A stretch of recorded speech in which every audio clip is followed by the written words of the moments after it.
Good evening, everyone. Welcome to another Mix and Mash Battle Lounge with the 2MK team today. Hopefully things are going to go smoothly because we are going to go a little bit differently than normal. We're not creating the lounges today. We're simply moving around.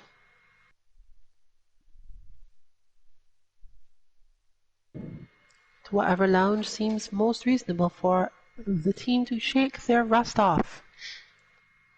Though we do play this game relatively often, shaking the rust off in this case refers to trying the harder stuff. One can usually manage to get through a couple of things with just your basic tactics and checking your matchup notes or similar. But this isn't always enough to actually take you far against an opponent who's relatively serious. And as this is another Win 10 Battle Lounge matches week, we are expecting to see at least a few more serious opponents, even if only because we get to join higher level lounges this time of the month, sometimes it's a month, is most useful to players trying to get level ups fighting higher level opponents, because those higher level opponents might have the goal of just winning 10 matches, but you'll get to play out all of your matches as a result.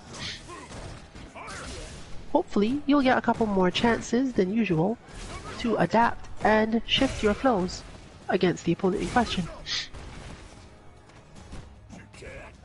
Unfortunately, I'm a little sniffly today and probably won't get to say that much.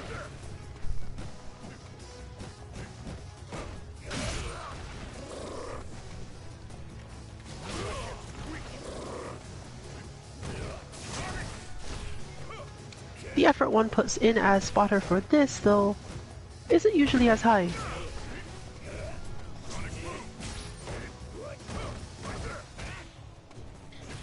You're much more so thinking about how to get your opponent to do something you can learn from, especially if they're so much better than you that you don't really have any options.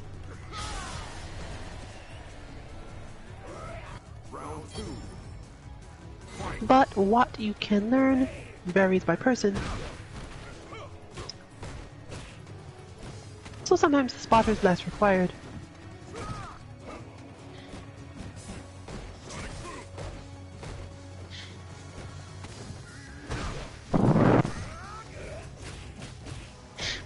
Today, therefore, we're getting to watch the Wolf test out the main bit of training that's been done, since Guilebot is exactly the one used for anti-air training.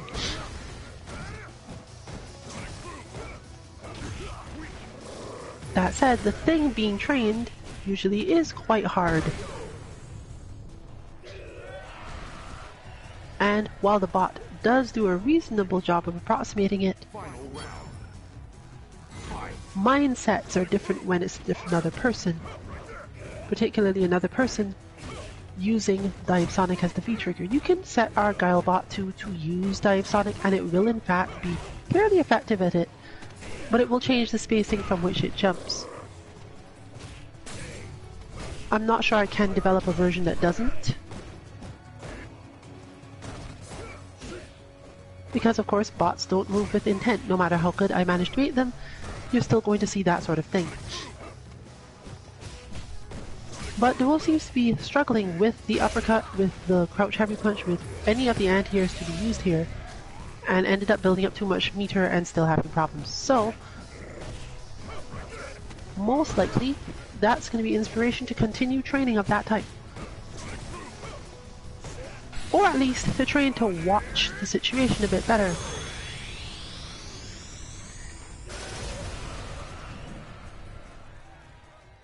Guile wins.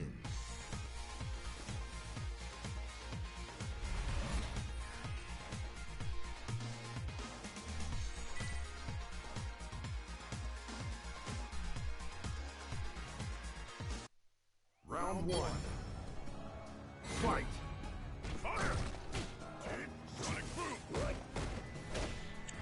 That's one of the stronger options one gains through this type of training, specifically mix and mash, not bots. Taking what you've learned from bots in terms of execution and spacing, and learning to apply your own ability to watch the situation and build proper expectations.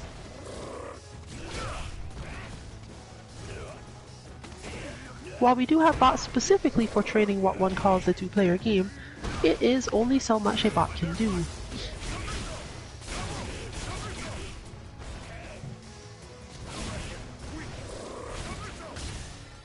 As usual, if you don't know what I'm talking about, bot content can be found at our website 2-mk.org and is generally training mode recordings set in a specific way so that played together randomly, all 5 of them, they'll give you something approximating to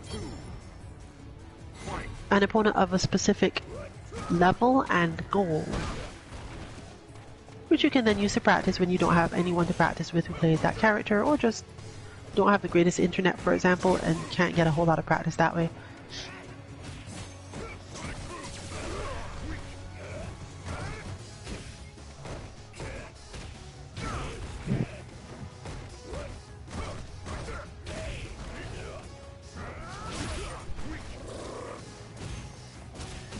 Built up the full meter again. That means this end here is going to be hard even if it does come.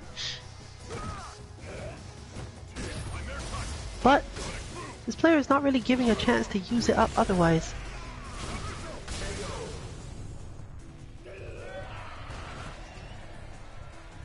Final round.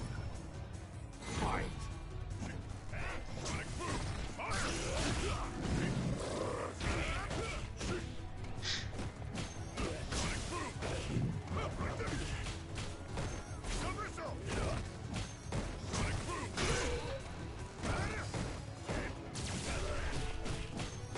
Ooh, that is one of Guile's better options for that situation, but it's so hard to be confident in.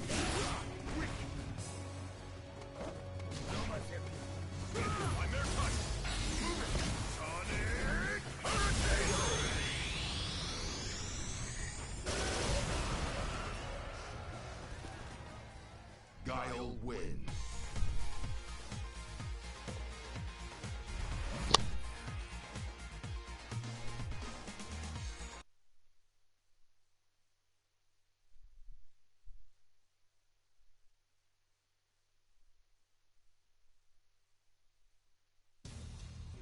It's go time.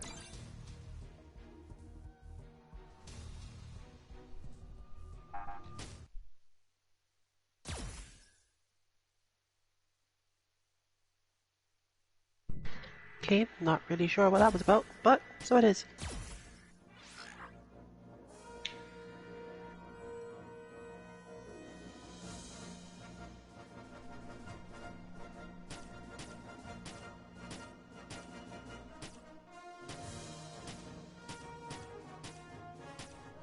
But as noted before, this is about the time where you can get a lot of players who will accept and keep going. I guess they just weren't in the mood for that. Let's do this.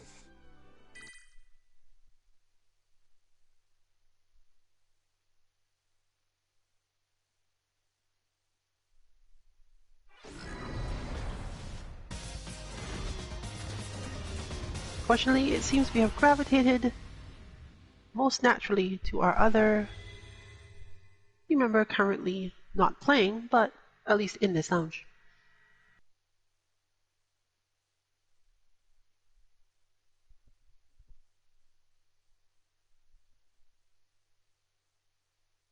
Round one. Fight.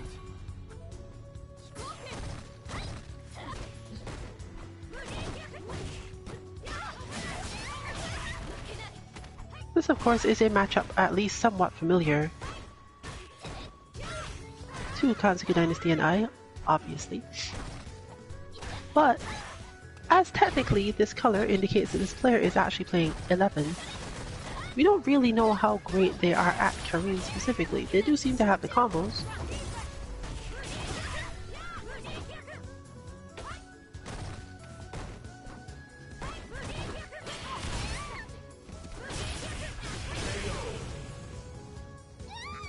But at the moment, there's no real way to know, is there? Round two. I should have checked whether or not this hides anything.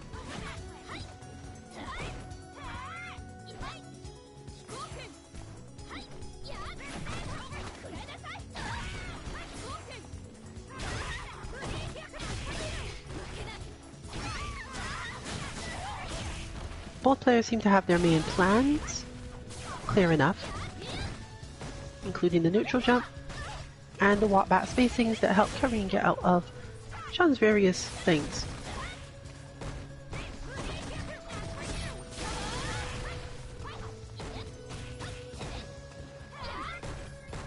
But, as I think I noted last week, certain changes seem to have made it so that Chun has us blind spotting her anti-airs now.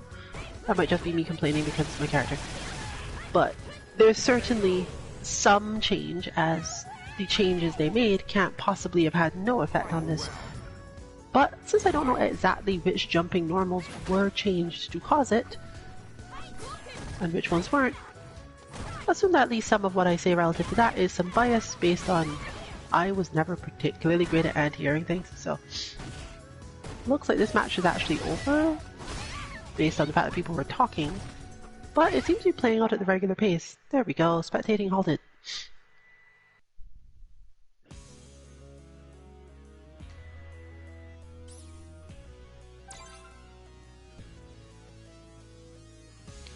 We have the usual unexplained terrible connection across that space.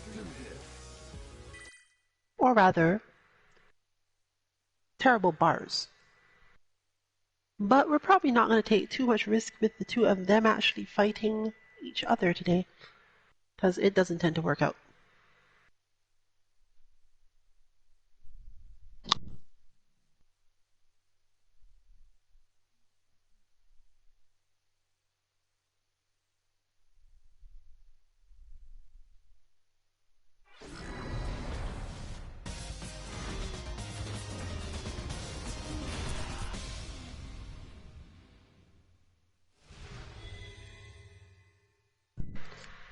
Experience fighting against me can be both helpful and a curse when you come to face other Chun-Li players, because there are two relatively distinct ways to play this character.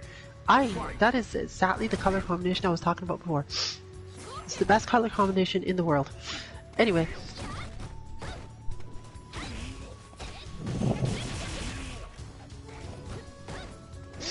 Now that I'm done being mesmerized, we can generally expect that most Chun-Li players have either really good footsies and kind of weird defense, not necessarily good or bad, but their defense is unpredictable. And you can normally tell because this sort of player sets up the situation where you want to jump and manage to anti-air you. And on the other end you have the player who, like me, just wants to hit buttons forever and is always trying to slip through your own attack ranges.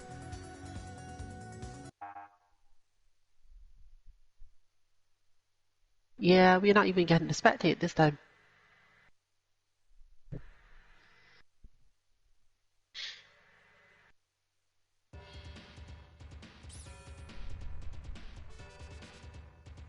Let's do this. Though we started the lounge and the stream late, I actually expect that we'll be closing early.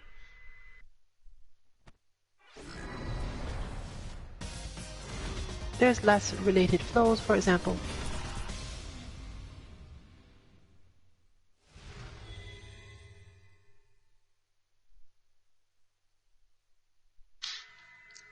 And so, it probably won't affect too much the fact that the lounges we're in are harder to find.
2. Fight.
You can therefore see it here at least somewhat.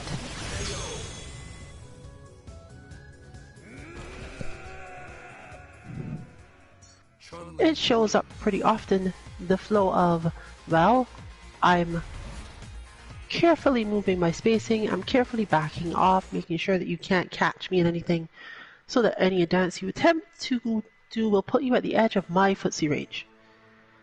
It's go time. It is one of the most pro strats possible.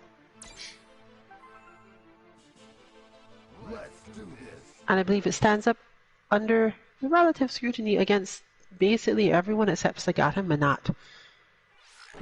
Sagat more so because Sagat has actual ways to move into footsie range or fake it, Chun-Li. such that things get weird, and a good zoning jump, and Menat because she can just like fight from even further than that.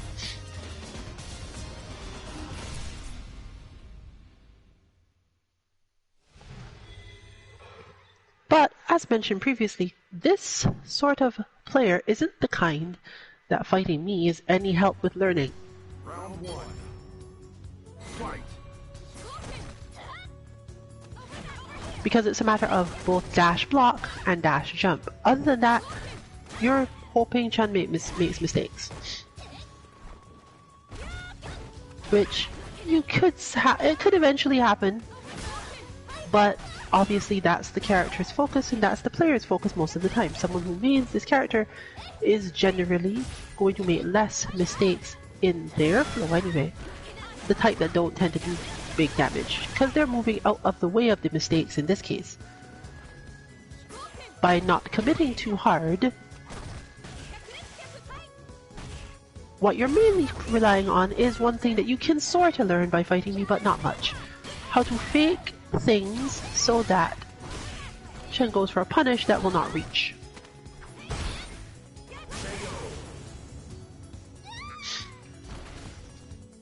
That said, Hanzo Dynasty is spared in a different way. She finds it harder to fight me. This is troublesome in terms of potentially losing due to taking damage in more places, but less mentally stressful, let's say, because there's more time to breathe. And the rest is understanding how to seppo and jump. However, she will probably fall prey to her usual, issue of wanting to play footsies against the player who is not trying to play footsies. Or at least not the type of footsie she's thinking of. Final round.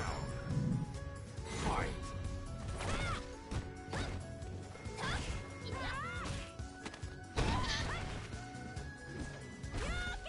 But you can actually see it played out here.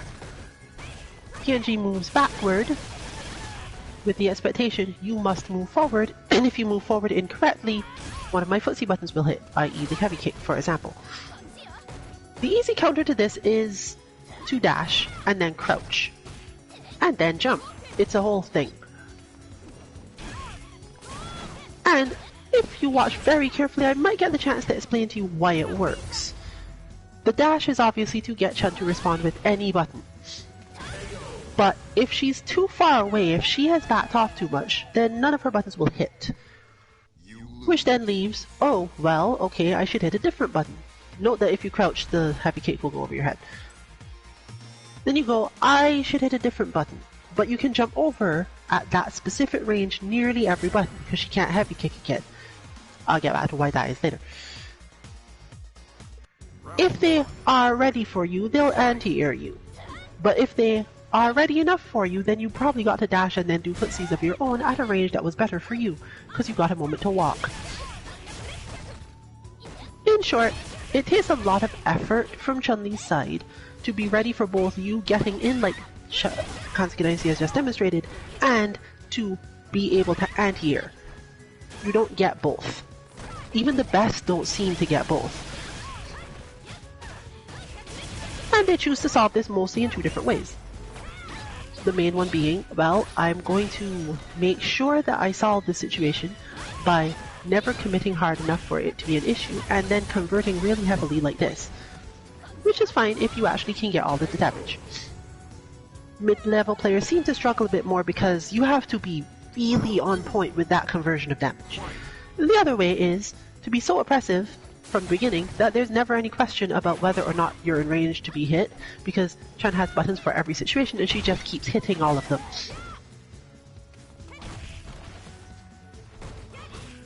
So the easiest way to get to playing footsies in the way that Kansuki Dynasty generally likes is to jump, but only after setting up the jump. Dashing, blocking, and so on. It looks like our player has switched to the other style though, which is harder, definitely, but still at least probably more fun. It's closer to what she probably wants to play. Unfortunately, the neutral jump counter to Karine is particularly strong with this one. And by that I mean both the character and the player. Good games to PNG.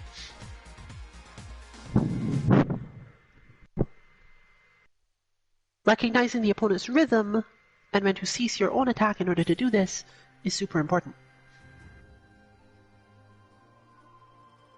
Are we continuing with this one or moving on? We'll find out in a bit. But no confirmation yet.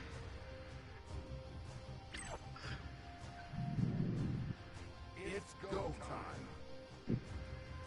That is so not going to work today. Looks like we're heading out then. And see where we end up.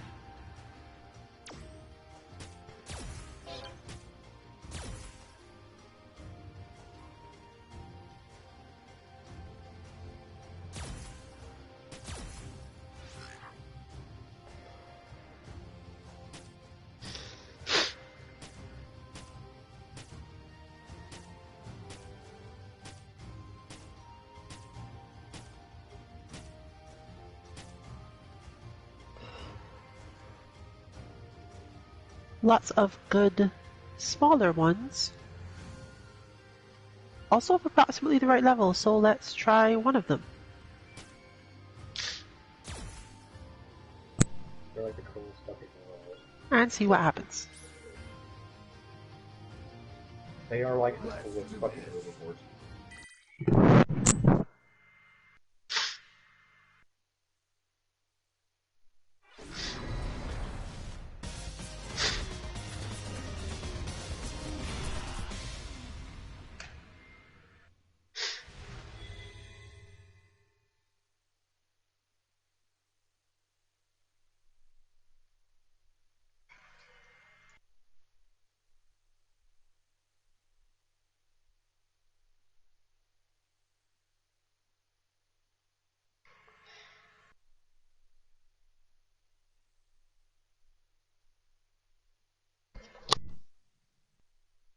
Round one. Fight.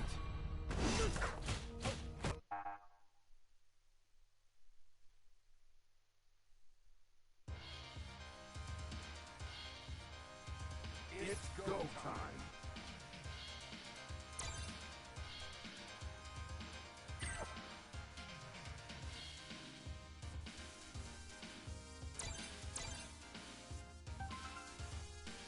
Let's do this.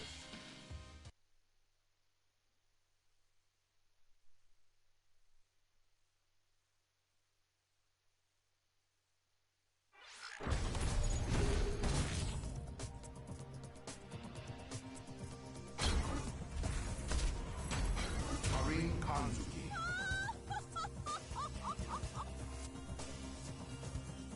Honda.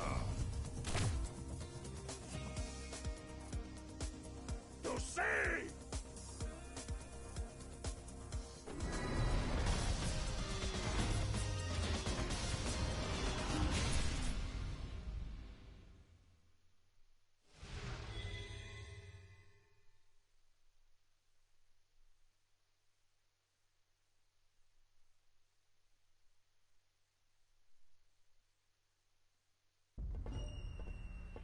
Round one. Fight! A Honda who was playing poison.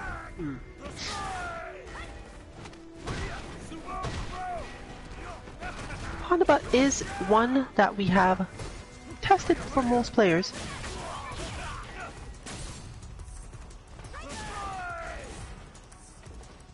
But zoning Honda, well, zoning combination pressure Honda, you're already seeing the main way that Hansuki Dynasty and Karin in general probably should deal with this character. Either jump heavy kick or just empty long seppo. Mainly because this happens. Honda trying to walk toward Honda is an exercise in frustration because there's no good reason Honda should ever let you do this. Like, there's nothing in Honda's kit that makes letting you walk forward better than just headbutting or sumo splashing. Especially if it's Karin, who actually has options for a bunch of whiff punishes into damage. So, no, don't do it, ever.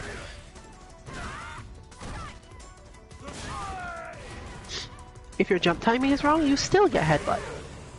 But Karin's jump heavy kicks hitbox is good enough that if you can at least get your opponent to think about the fact that you want to get in on them, it'll help. You can also use it to neutral jump, but it won't actually help you.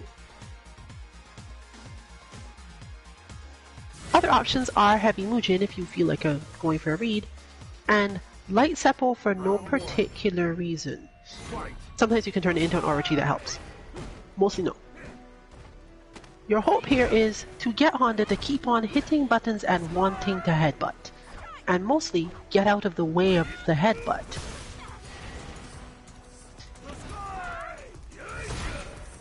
There you see it mostly play out. There we go.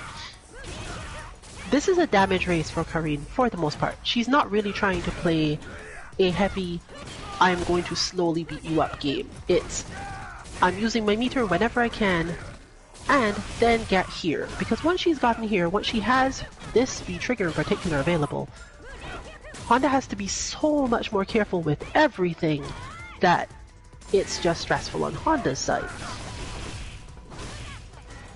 That said, this is a damage race using a character that only has 900 health against one of the big boys of Street Fighter. So, you're still going to have those moments where Honda just wins out, but at least it's not usually going to be both of us have tons of meter now.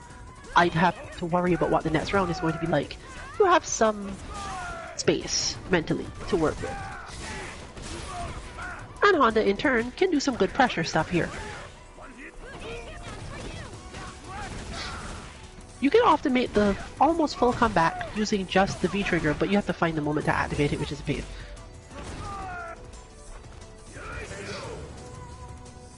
And it didn't back off in that moment, which probably is what led to that defeat. You lose.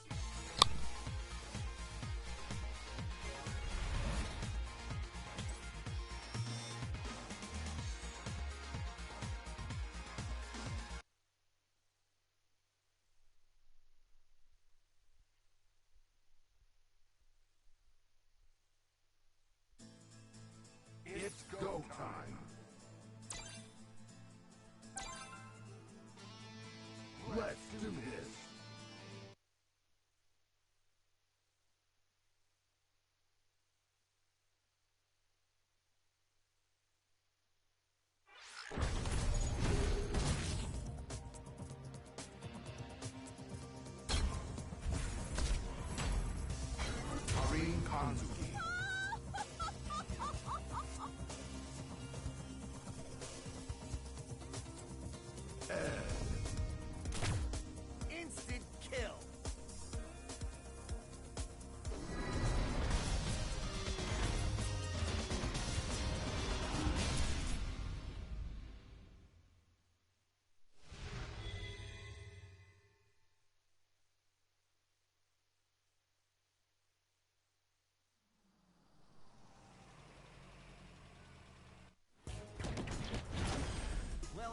Round one.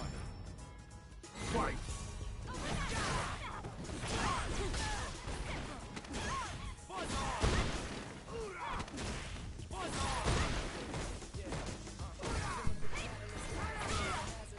Fortunately, our Edbot is also based on something similar to, let's call it, First Order Strategy Ed. So, this is unlikely to be unfamiliar to our Karin as a whole.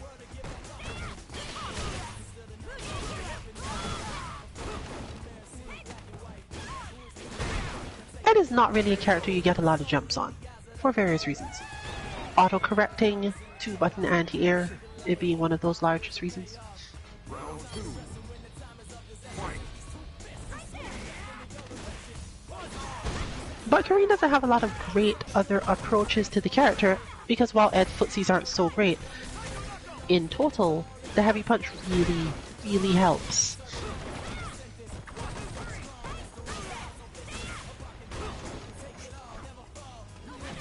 One thing that tends to matter a lot is medium Mujin. And of course, similar to Rashid, really well-spaced heavy Mujin. This works well on characters who are going to go into moves that have really long animations before they commit to actually striking, that are confusing in some other way, leading to that effect, and on characters who just are generally waiting in a specific spot for you to do something. Many other characters move around a lot more than Ed does, but partially I guess because of the same I can anti-air you super easily and I get pretty good damage out of it, Ed players tend to be a little more sedate in their movement. Round one. Like, I don't think I've seen, I don't even remember what Ed's walk animation looks like sometimes. This is not something I see very often. There we go, thanks. But more specifically, the forward walk. I got to see some recently in the latest tournament from Traveling Controller Balance Patch, but yeah, it's not a general thing that comes up. I guess our main problem from our Karin this moment is being a little too hyper.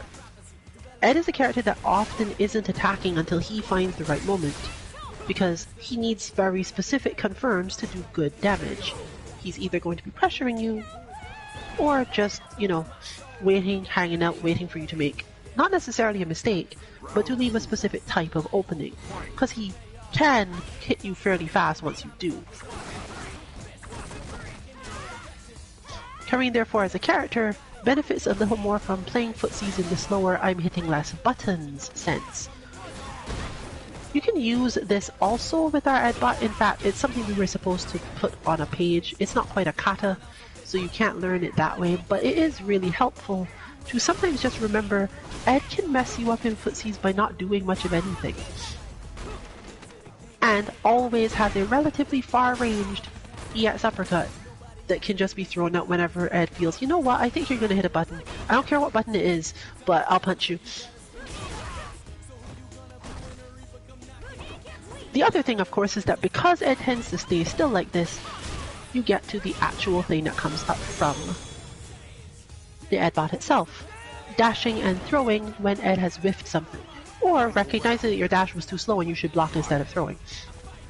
Ed doesn't actually benefit that much from the sort of thing we call pressure strings in very close range. The character does have very advantaged buttons in particular cases, but not a lot of tricky specials to lead into them with. So you get moments like this one.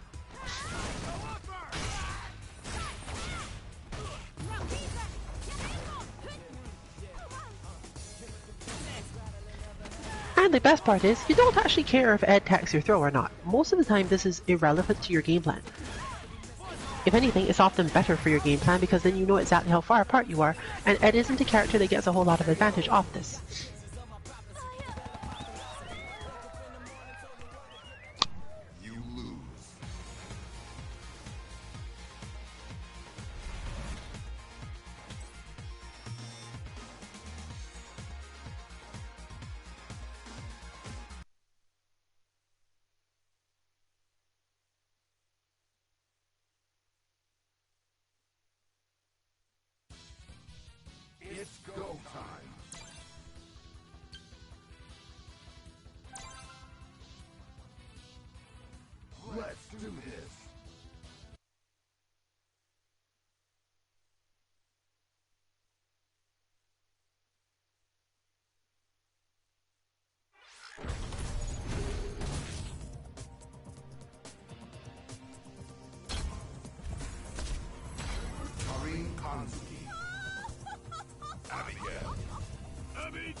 Another somewhat familiar matchup, but the style of Abigail being played is not the familiar style. That said, it's actually the one that the trained method she has for winning this works better. Just mostly get into positions and hit stand medium punch. And be prepared to whiff punish just about everything that ever happens. The main difficulty here for her is the fact that you don't generally whiff punish with the same button she's used to. Stand heavy punch with punishes on Abigail don't lead to much and don't tend to do anything. He doesn't often stand in that space, he can reach from outside it.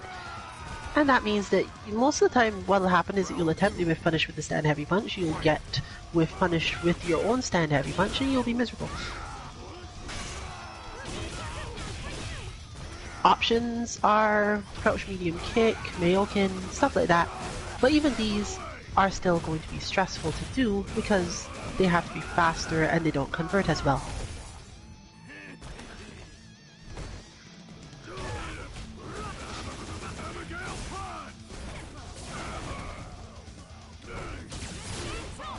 That said, just walking and using crouch or stand medium punch, usually better, is enough a lot of the time, making it similar to the damage race, but with less having to jump.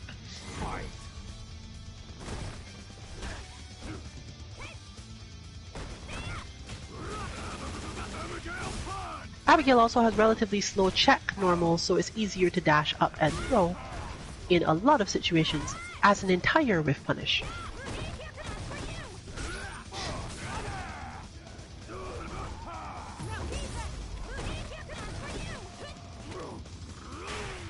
But that's not the strategy we're going to be seeing today.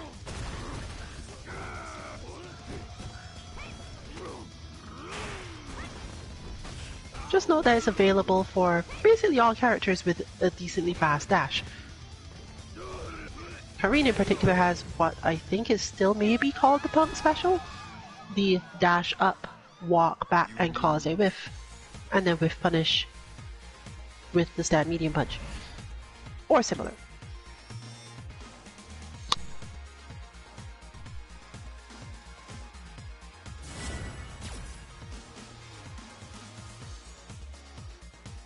Round one. Fight.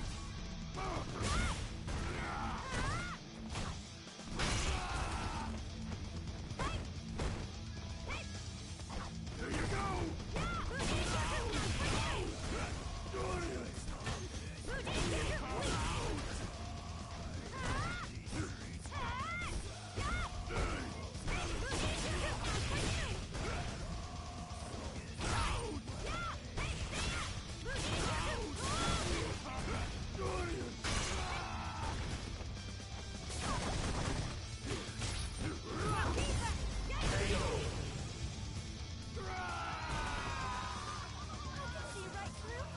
Round two. Fight.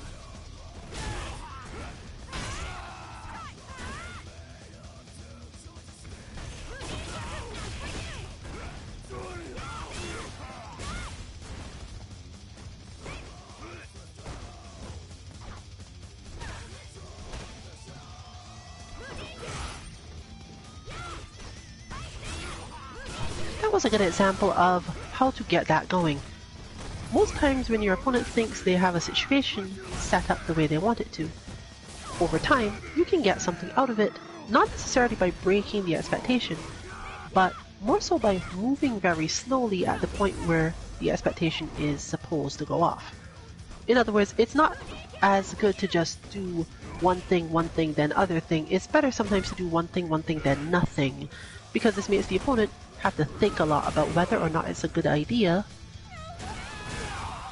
to be ready for the third thing. Final round. Fight. To put into perspective why that happens, let's assume you're fighting the general Ken player. You hit A button, you back off. They attempt to punish it, they fail. You hit another button, they back off. Attempt to punish it, they fail. Same rhythm about.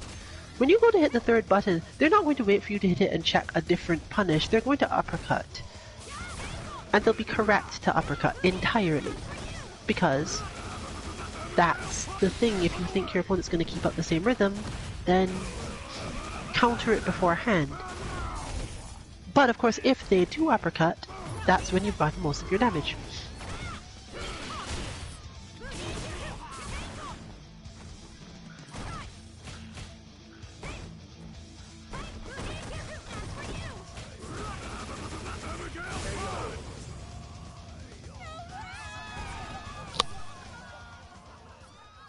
You lose.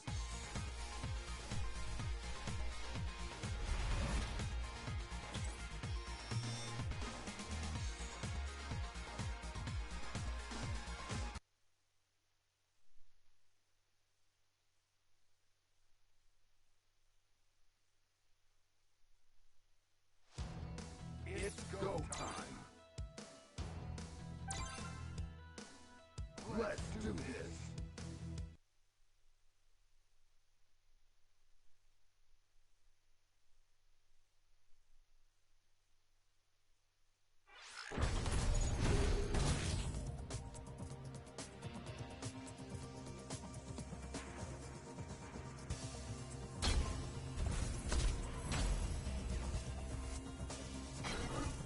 Arena Kanzuki.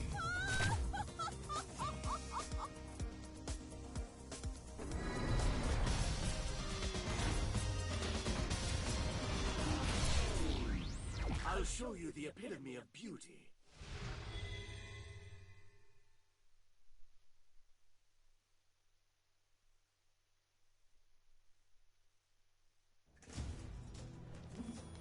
Round one. Fight.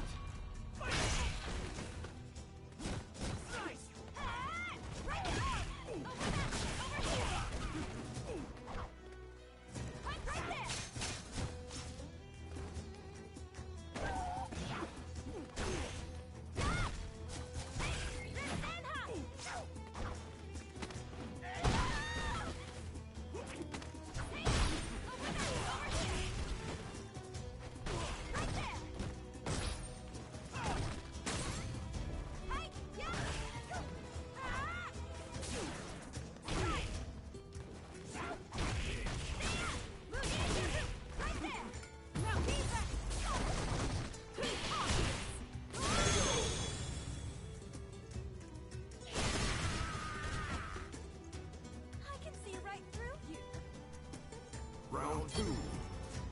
Fight.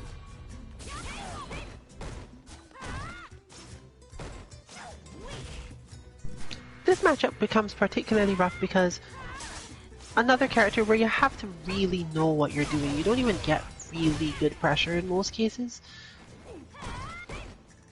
If you're not familiar with this character, you end up poking a lot in ways that a Kareen will have trained to beat out eventually. Fortunately, there's always the big conversions into damage you can get from meter if you have the available options. Here's one, but doesn't seem to work out today.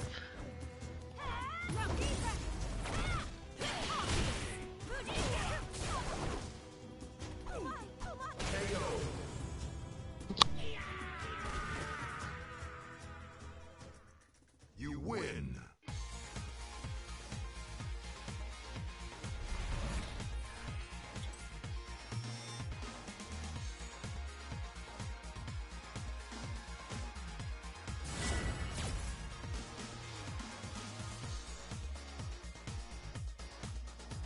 Round one.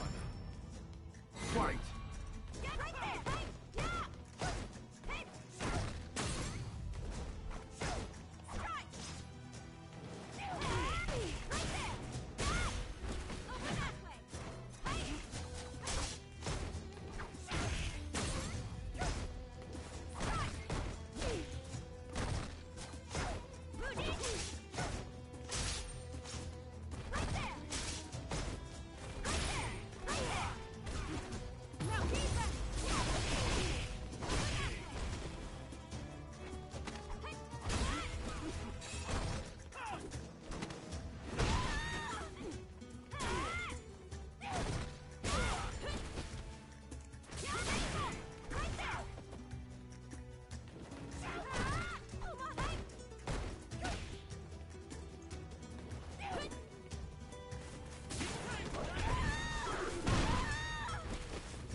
I'll show you the epitome of beauty.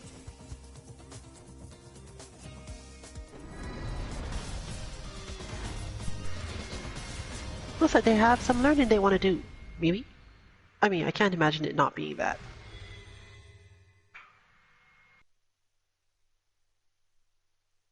Gotta say, I appreciate all you people out there who don't feel the need to play on grid all of the time. But unfortunately for them, it was probably the timing where they would have wanted grid. Oh well. The stage is still pretty good for at least not getting too distracted from things. Although the hey, what's up with this spacing part might not be so easy to discern.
Round 2.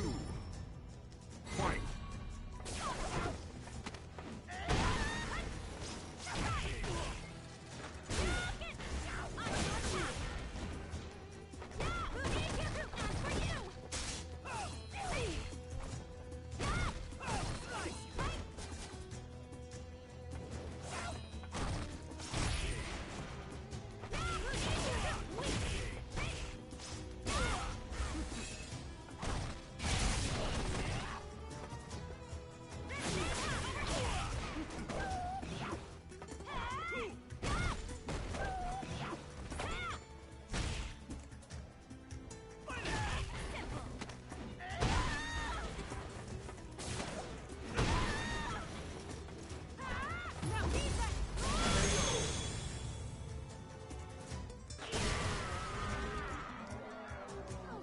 Final round. Fight.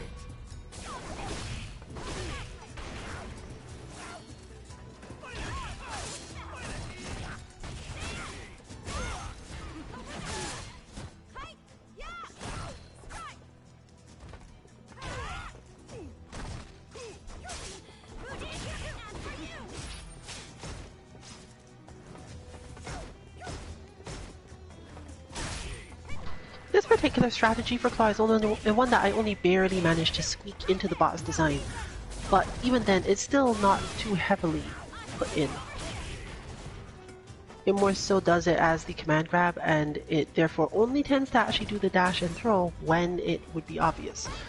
Mainly because you should learn to tech throws using Camibot instead and not worry so much about this one. But if going for throws and dash up command throws is your strategy on this character, the main thing you generally need is to hit more stand medium kick while going about it. This is because the opponent's options for hitting you out of this tend to get whiff punished by the stand medium kick, and while it doesn't necessarily do a lot of damage, it does keep them out of your space if they try to counter by doing any specials of their own. I think this is because the hitbox is one of the harder ones to whiff punish in the game while still checking a lot of stuff, similar to how Lara's works. Round 1. But it's an uncommon move for this character after all. When you have that much range, why hit your practically shortest attack? In this case, it's to prevent your opponent from doing things without having to commit too heavily yourself in any direction. Because you can see what happens if you commit too heavily in any direction.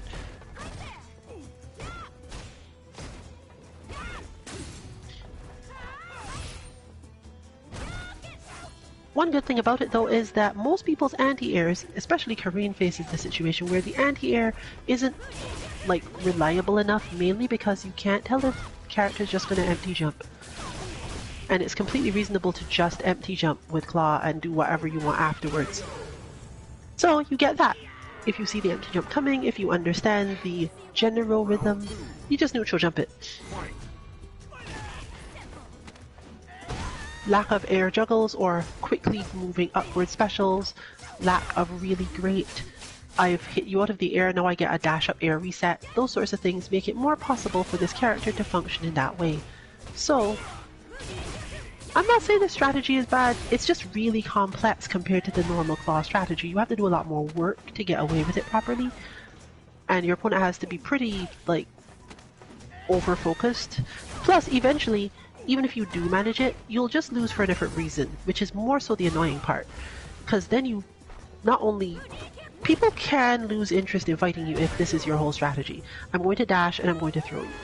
Because they understand, yes, I'm losing because I don't expect to tech every time you move at me.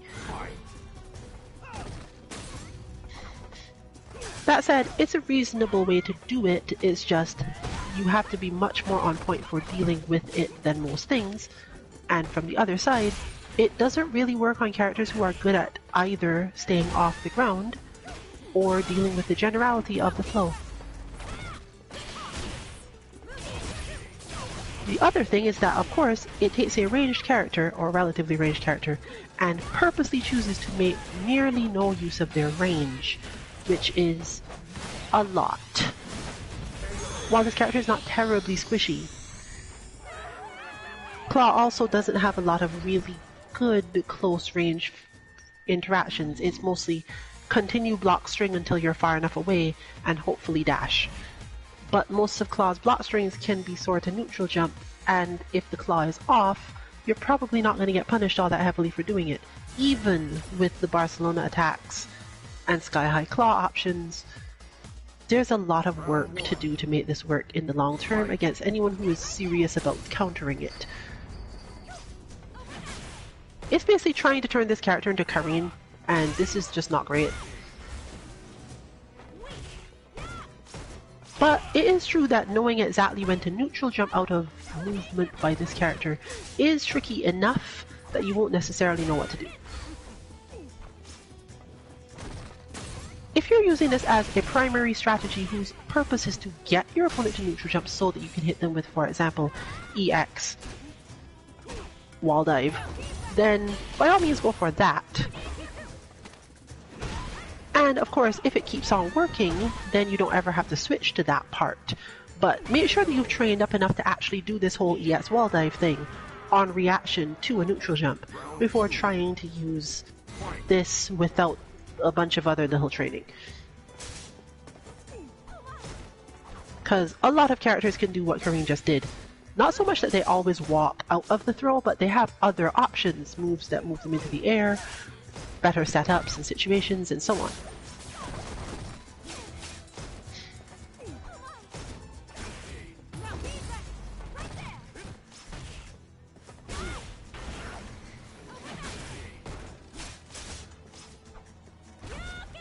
This is why we often joke that Claw players, the easiest way to deal with them is that when they have hit a button and the button is whiffed, expect another button. Because it's easy to get very used to the idea that in order to play this character functionally, you have to keep on hitting buttons to get your opponent out of the range where they are more dangerous than you are. Spent all the super to get that one, but at a good timing. Final round. Fight. There's a slide, also helpful, because, you know, no one wants to be slid at, but also, unfortunately, could be punished quite heavily. Most of the time you want to slide when your opponent has less meter, so you don't have to worry about it as much.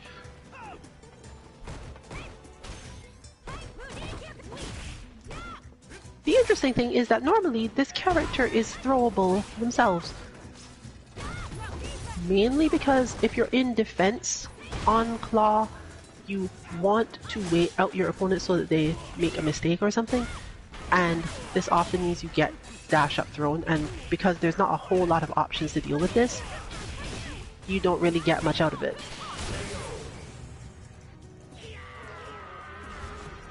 That's what we call being pushed around. You win.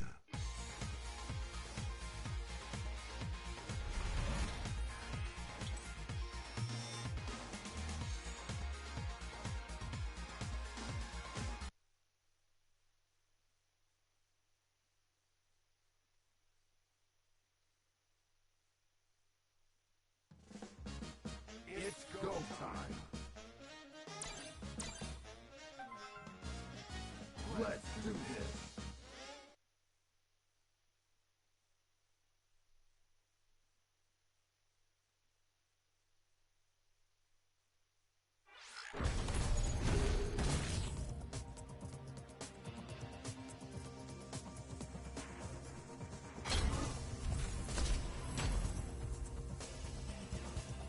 Karin Kanzuki. 5. How about a double dose of poison? Alright then, looks like they won't be working on developing that right now. This might even be a nice mode switch, you know, to get oneself out of that feeling, maybe.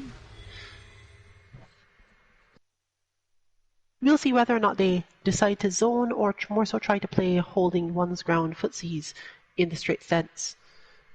Zoning Fang is generally what our Fangbot is about, and Fangbot is actually one that is specifically designed for Kanzuki Dynasty in particular, though it can be useful for many other things, obviously. The main reason for needing a Fangbot design is because Fang can reach Karin from places where Karin can't do much, and Fang's jumps are both floaty and annoying. Karin's better options are all locked behind getting into a position that Fang is not likely to let one get into. So, what do you do in this situation? Well, mostly you stop hitting buttons. And the reason this makes sense, the reason it helps, is because Fang doesn't get a lot out of pushing you out with pressure. Karin has a ton of really good high-speed, functional reactions to Fang trying to open her up, but very few really good ways to open Fang up. Therefore, your better option is mostly walk forward, wait for Fang to hit buttons, figure out what buttons the particular Fang in question likes to hit, and then counter it with something else. Eventually, Fang does run out of space. Even with Fly, Fang still runs out of space. And whiffing certain attacks does mean that she either gets a whiff punish or a dash throw. But you have to be really focused on this. You have to be really calm. You have to be really, okay, I know that you aren't going to just keep on doing this, because again, it comes back to you've taken a character who has a specific plan, a specific purpose, and reduced them to something else. This happens a lot when someone is trying to play semi-random characters. You tend to play other characters, we've said many times, in the way that you think about the game that made you choose your main. Not necessarily the way you play your main, but it's translatable if you're familiar with the way people play games in general and what they want. If you are a buttonsy person who controls things via buttons, you may not do this for every character, but you have things that come out of it because you think this way. And you can verifiably check a lot of our older streams to see this playing out for various people. This player, for example, I think I've fought them before as well, gets sort of stressed when they don't get to do anything. When they're just hitting buttons and it's having no effect, they get stressed eventually and start jumping more, trying to throw more, etc. So, it's harder to pick up a character like Fang where your opponent could just stop doing anything in response to you hitting a ton of buttons. Fang does have one or two ways to deal with this, but with no overhead, no real advancing normal safe enough at the push-out range, and a jump that doesn't do good cross-up things when done from that position, it's hard to really get anything done. Especially since when you're playing a footsie character like Karin, you might not want to push them all the way out, but Karin players are absolutely tuned for recognizing, oh, this is the time you're not going to hit more buttons, now I'm going to counter you. There's a neutral jump though, and Fang does benefit quite a bit from this.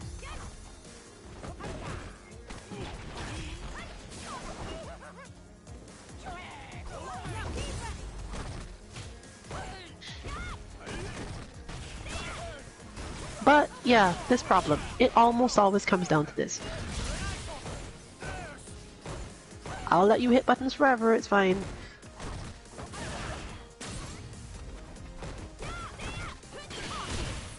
But eventually, there's a problem.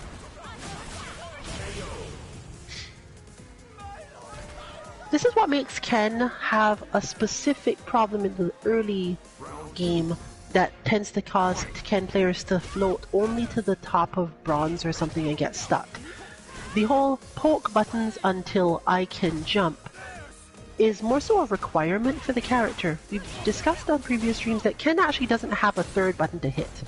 Some characters get to go, okay, I've hit this thing, and then I've hit this thing, and today, this one time, I'm not trying to stay plus, I'm just going to hit this third thing because it's a decent thing to hit here, and if you happen to move or think it's a good idea for you to hit me back, then I get big damage. Ken actually only has one of these attacks, which makes things really rough. It's easier to just jump, because lower level players aren't as used to dealing with poke, jump for cross-up.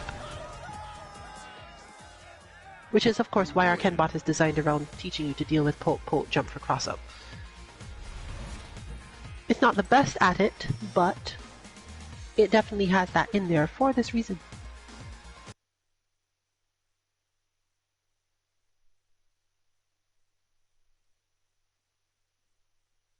And Fong simply suffers in that after poke, he can't jump for cross-up. There are definitely characters who, even in single steps, even their standing attacks, if you've decided, okay, I hit crouch medium punch twice, you didn't respond at all, you're still crouching, I should just stand up and hit my longest reaching normal to push you out so that we don't have to deal with any of this.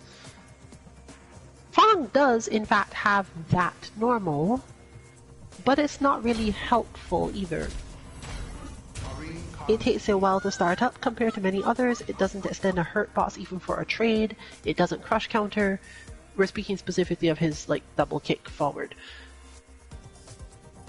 So without that tool, without a way to just, oh, I've hit medium punch twice and pushed you out, and I should just try something else now. You're going to have a lot more trouble against the opponent who recognizes, I can just block your plus buttons forever though. Fong in particular is helped by the fact that if your opponent is poisoned, hitting plus buttons forever while you're not disadvantaged already can be really helpful. But we're now moving on to Falk apparently.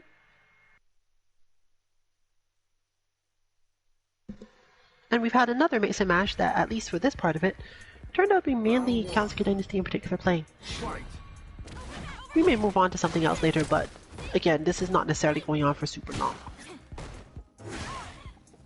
Our advice against Falk continues to be the same, but we have different advice for Falk against Kareen right now.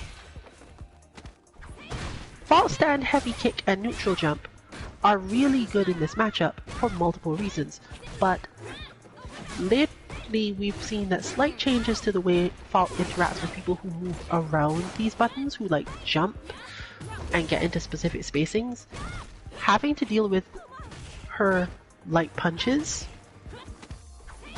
seems to be really changing the overall outcomes of those game plans. Because Falk no longer has to back off in specific situations, she gets to just keep on doing whatever she feels like. We specifically said before, your best bet in Season 4, and doesn't seem to have changed for Season 5, against Falk is to not think of this so much as a character you fight. You're not really trying to fight Falk at any point, you're trying to make sure your position relative to Falk is correct. And the bot is again based somewhat on that, but before that was just a general, well, this is what the bot can train you to do so that you can jump. Now, it's the entire game plan. Just make sure you're not standing in the wrong spot. Because while she does have good conversion style offense, she has relatively poor other offense. Meaning, you're basically going to be zoned, but it's the same thing. Zoning only works if your opponent actually cares about getting in. And if you are in the right spot, you never have to care about getting in.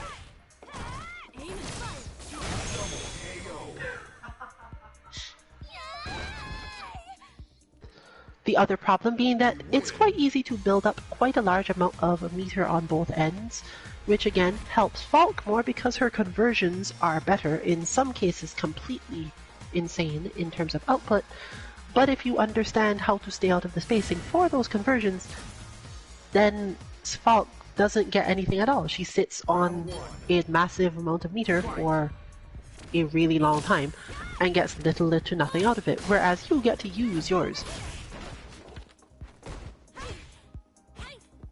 This is more important anywhere. This corner is the most important place for this, because you're really trying to corner guard this character super hard. Opening her up in the corner, don't even bother, it's not necessary, especially if you already had the life lead. Falk has basically no out-of-corner overwhelming attack, period.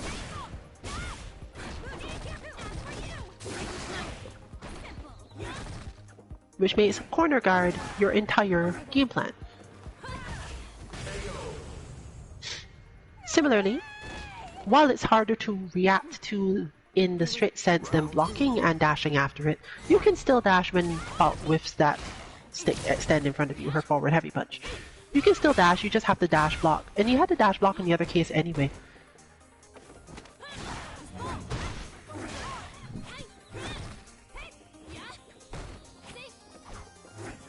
See, here, Falk spends a lot of time making sure the opponent understands that this space in front of her is claimed. And you as the opponent can go, okay, sure, that's fine, that's yours. I'll stay over here.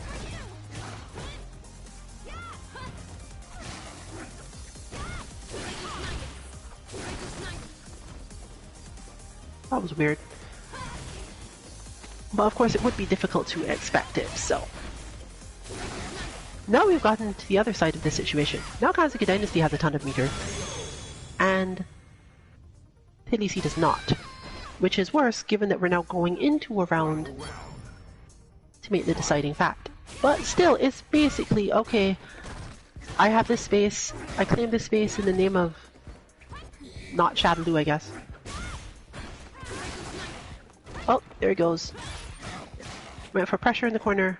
Because, again, it's not that you never should.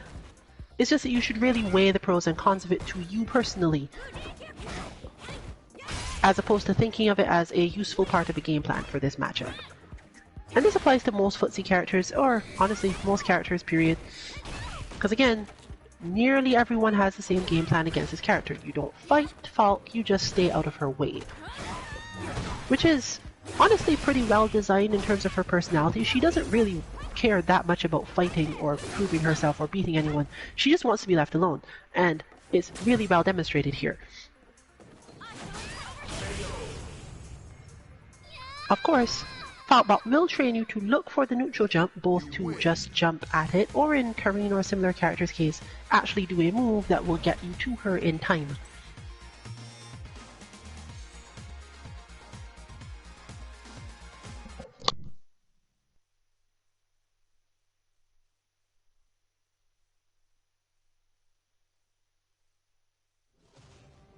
It's go time.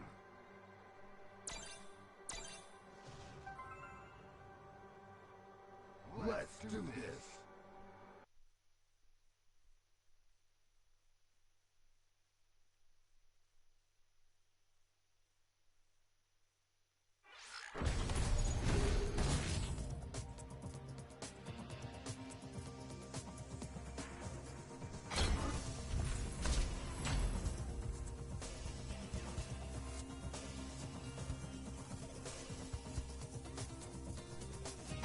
Kareen Constant.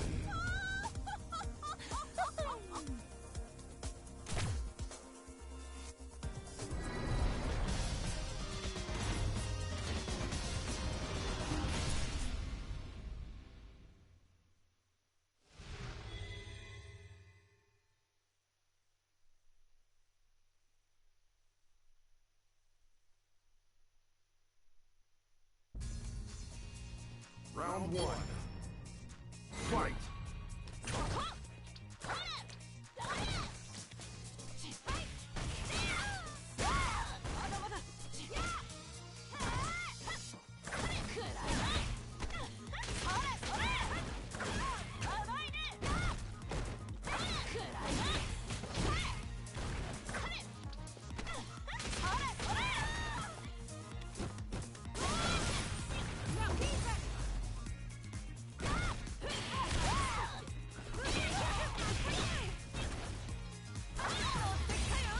Alright, now we have full complexity.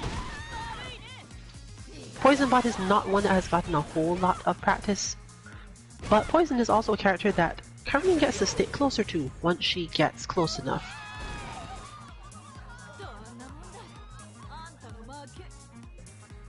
That said, it is another situation where the end of Karine's block strings are advantageous to Poison, positionally. Meaning that a lot of the time it's better for Karine to cancel literally anything she does into medium Mujin, or sometimes light Mujin. You're better off overall. Like, the amount of damage you will take from literally getting punished for doing Mujin Kyaku is about the same, if not less, than, oh, I have finished my block string and now want to try something else. So just do it. Most of the time you'll be fine. Because it's not as if you have to worry that hard about the effort to get in. Yes, it's hard, but Karine isn't helpless, and she does enough damage once she is in that you don't have to care. What you care about is, I got in, my opponent blocked, now what? And the answer is, well, I'll just take the hurt from doing a Mujin and see whether or not I can stress my opponent enough to them not recognize which Mujin I did. Because Poison is not usually close enough where she has really great counters to the move. In fact, Mujin is Karine's primary whiff punish against most of Poison's other things that's been out, and therefore, you're playing a real instance of, I'm actually being zoned right now. This is hard for Kazuki Dynasty more so because she tends to move at the first opportunity to move, and any good zoner has built up a whole set of options around this. They'll strike you because they know, yes, as soon as you get up, you're at this distance, your best option for hitting me at this distance is X, I'm therefore going to do Y. It will probably interrupt you. Round one. There are two ways to deal with this. Either don't use your best option, which in this case means jumping randomly, or hitting sweep, as you've just seen displayed, or just don't do anything. Most zoners are quick enough though that you can't not do things for a long time, so we'll give a suggestion we often give. When this situation is happening, look at some meters. The amount of time it takes you to check both players' meters is about the amount of time you need to delay before doing your next crazy idea. So, use that as your shortcut, because there's no way around it. Your opponent can't really counter this. The best they could do is check meters themselves. But even then, it's not really enough. So, when you don't know what to do and you think it's about time to launch an attack, look at some meters. They'll give you more information about the match anyway. And you'll be able to flow around. You'll notice a lot of Poison's movements and strikes tend to miss a functionally moving Mujin Kyaku for several reasons.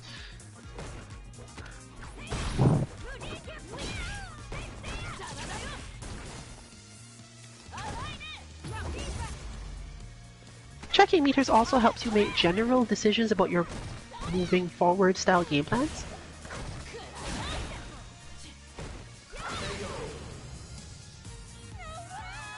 And therefore we get back to the more standard feeling. This is being zoned. This is about thinking through your opponent's movements. And taking some damage on the way, because if you can perfect zoners as a generality, you're probably doing really well at this game or really aggressive in a specific way. But even then, at mid-levels I wouldn't expect there to be any, oh, I've definitely managed to do this perfect. It's just you probably guessed lucky a few times. But we see now the additional effects, the helpfulness of movement.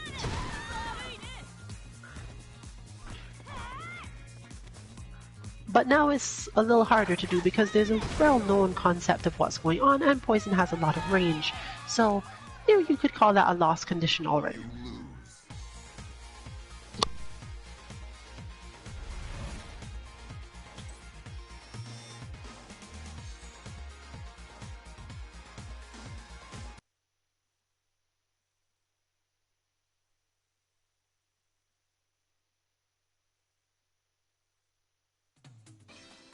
It's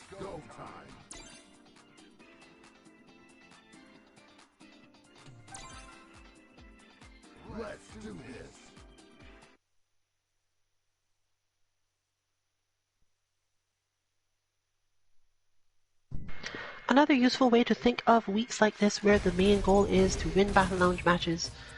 Even if you plan to win your own Battle Lounge matches later and you're using this as a way to get toward fighting higher level people, of course you can remember that the more often you beat those people, if you can manage, the longer they have to keep on playing you in order to get their 10 wins. I'm not really certain or thinking that that's what we're looking at here, but it is definitely something you can consider. If you can manage to beat them out, then you'll just get to fight them for longer. Unless, of course, there's that sort of person who gets really upset at the fact that you beat them ever once and just kicks you out. But those sorts of people don't tend to be the greatest sources of learning either. We generally suggest fighting bots instead, because most of the time it's a matter of not knowing how to do something, or if you can do something, which is what training mode is for. Almost all games can manage to give you at least that much from their training mode. Minat's hitboxes make the Mujin Kyaku less effective at this job. She tends to move a lot more, she has a lot more options for putting herself in positions that will mess with you, etc. and so on, but Orochi can replace it really easily because almost everything Minat wants to do is defeated by Orochi's flow. She has to check the Orochi, and she does nearly no damage from this, so who cares?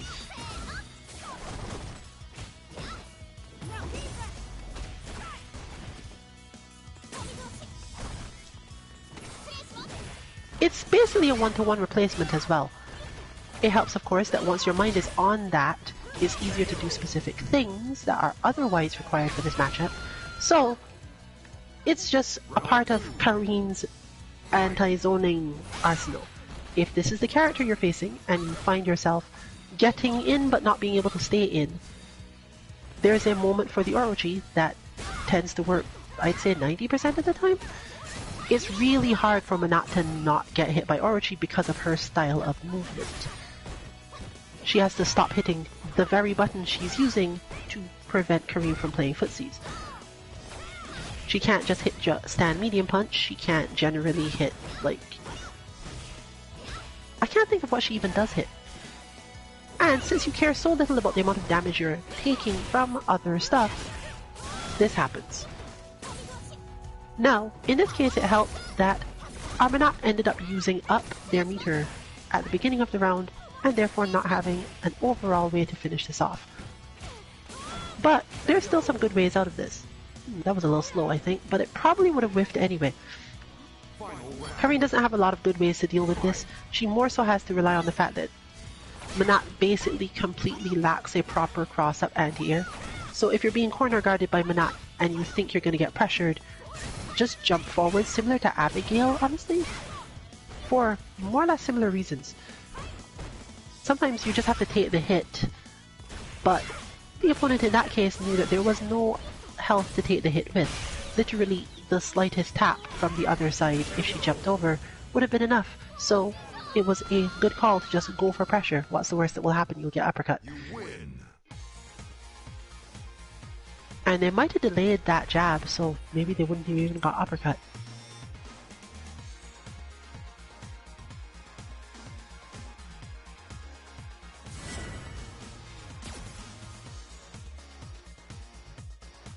Round one. I think this might be the last on-stream match of the night. Well, set of the night. Because given the adaptation skill of this player thus far, I'm expecting they're going to take at least one match of the set. So you still have to sit through 2 more matches regardless of who wins.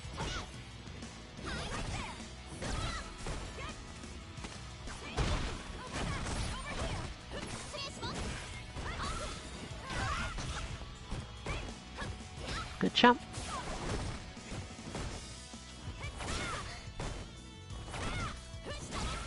That's a good explanation as to why it happens, why the Orochi tends to work.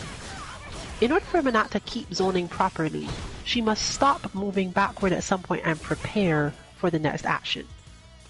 The Orochi slips through this quite a lot, otherwise she'll end up drifting all the way back like this, and eventually corner herself again, which is generally bad for one's plans. This is in fact the case we're seeing here. The player going for the situation change by, in fact, realizing if I keep on doing that, I'm going to keep on getting hit by this move, let me outrange it. But trying to outrange the Orochi means you just back yourself into the corner all the time.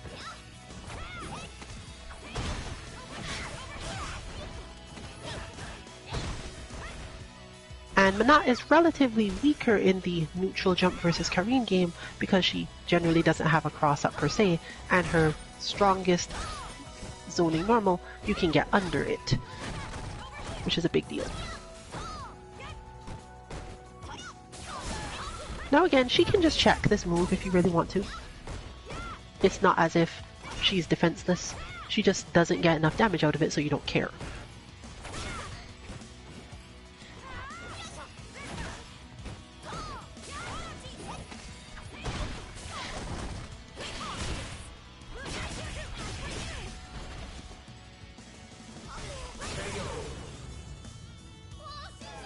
And there you have one of Karine's best capacities, that whole walk back out of things, the hard shimmy, let's say.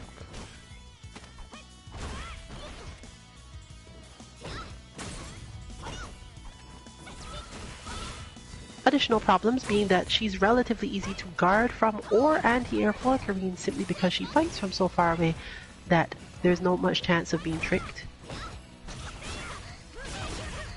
So maybe this won't actually turn into that. Adaptation can only go so far, and this is not exactly a character with a ton of adaptations to spare. Oh, but still a little bit too much effort on opening up, leading to some difficulty.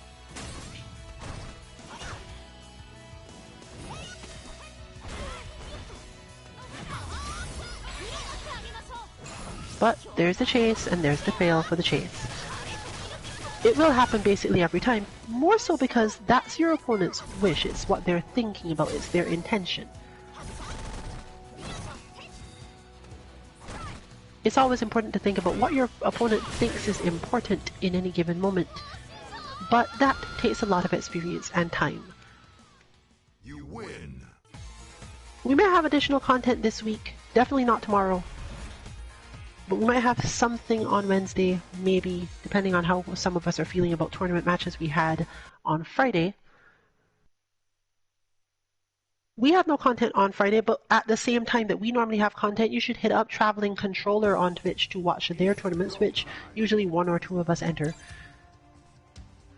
Won't necessarily see us on stream, but the stream itself is quite good, hosted by Lucky D and Max Out normally. And it's just a good old time, especially if you enter this tournament, which you can probably do through their Discord. I should probably check how that's done. And be able to do their casual lobbies, especially if you are in the same area, the New England area. Sometimes they'll let you come in from a little further as long as your connection is decent enough that everyone else is not miserable. That sort of thing. Tonight, though, this has been Rillian, along with Kansuki Dynasty primarily, 142MK. You can find our bots at 2-mk.org, and information on whether or not we are streaming on Wednesday other than Thursday Dead or Alive lobby at our Twitter 2_MK_FGC. Good luck with your training and good night, everyone.